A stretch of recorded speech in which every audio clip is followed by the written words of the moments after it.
You know, even though I like his politics, regardless of politics, Zohran Mamdani is a damn cool dude. 34 years old, Arsenal fan, and running New York City, and he just used the full power of his mayoral office to do one of the cutest and kindest things that I have seen any government do in a long time. That's right, the mayor of New York City abolished bedtime. And that reminded me that this is what politics felt like before that disgusting slob cast his grifting shadow across our entire nation. We used to have fun with politics. We used to get along.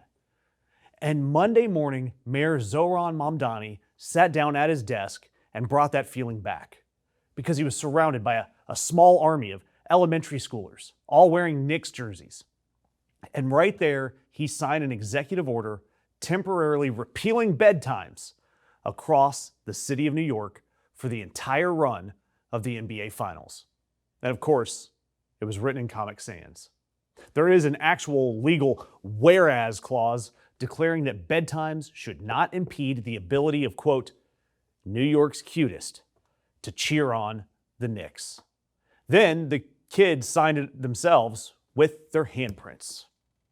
And then the mayor posted it and wrote, as mayor, you're forced to make many difficult decisions. This was not one of them. Go Knicks. Here is our mayor's order, repealing kids' bedtimes for the Knicks Finals run. Are we ready?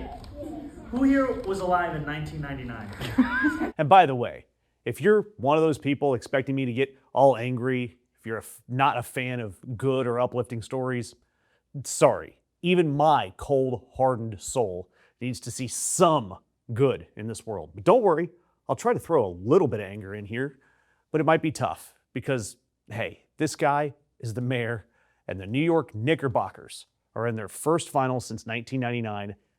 They have not won a title since 1973. The entire city is vibrating off the ground. Or maybe that's just Wembanyama's UFO coming in for a landing. Either way, Game 1, Wednesday night, San Antonio, tip-off at 8:30. And the mayor knew that this is an entire generation of New Yorkers, of kids, that might get to watch their team win it all. And a bedtime that lands right around the opening tip-off, he did the right thing. He did the math that a grown adult is supposed to do. And he told parents to let them stay up. Let kids have the memory because it costs nothing and it means everything. Now look, I get it. His proclamation, it won't hold up in the court of parental approval. But at least it was a fun and light gesture. Of course, there is the other side of this. There is a New Yorker who would like you to know that the Knicks are his team too. And Donald Trump is approaching this whole thing the exact same moment, but from the exact opposite direction. Because while the mayor is using his power to hand joy to children, Jabba the Trump is reportedly trying to figure out how to wedge himself courtside at Madison Square Garden so that the championship can be all about him. And Trump calls himself a lifelong Knicks fan, but he hasn't been spotted at a game in years. And when the team clinched, going to the finals, he gushed to reporters, boy, what a team. They win all their games. They have some pretty great players. I was just waiting to hear him drop some profound knowledge like, I just loved the way they scored more basket things than the Cavaliers. It sure was something. You know, I had a touchdown basket once and scored all the points, and they're still counting. Just like our deficit. And then Donald Trump let slip that the Knicks owner, James Dolan, had invited Donald Trump to the game, and that he's thinking about actually turning up for a finals game at the Garden, which would make him the first sitting president to ever attend the NBA Finals. President Trump, the Knicks game next week?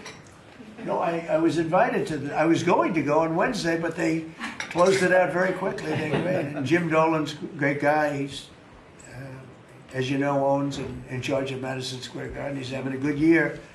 Boy, what a team.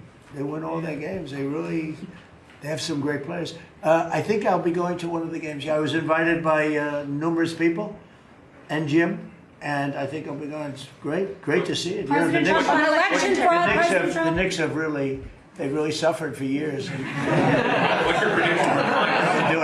They're doing right now. President Trump. And New Yorkers, they reacted to that news the way New Yorkers react to a rat dragging a slice of pizza onto the subway. With mostly indifference, but with a tiny tinge and hint of horror, and then some civic pride about how loud the booing is probably going to be. You remember, Donald Trump, he got mercilessly booed at a Commanders game. He got booed at the Super Bowl. This man gets booed a lot. And in New York City, the city that elected Mamdani, Donald Trump would get his skin booed off at Madison Square Garden. And yet, the mayor, the complete opposite of Donald Trump, far too polite to predict a riot, was asked that if he would sit next to Donald Trump. And I'll paraphrase here, he basically said that he loves the team too much to be in that photo, to steal their thunder. If he goes, he'll be going separately. That is a slick politician, ladies and gentlemen. You got two men, same city, same team. One of them looks at a championship and sees a chance for an entire city to come together, to make 8-year-olds happy, to unite New York City, and to find a little bit of levity in this ever-worsening, chaotic life. The other man looks at the championship and sees a chance to steal everyone else's sunshine. One signs an order so kids don't have to miss the game.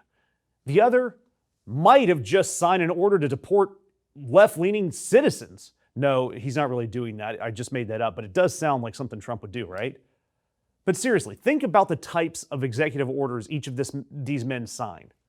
Mamdani's read in real language that the children of New York shall not be denied their Knicks. The other guy's executive orders tend to involve renaming bodies of water because a gulf can somehow be woke, or sending the National Guard somewhere that definitely didn't ask for it. I mean, the guy really does have trouble with consent. But the part that kills me, last fall, Mamdani, when he was just a candidate, the Knicks wrote a cease and desist letter against Mamdani for using their logo in a campaign ad.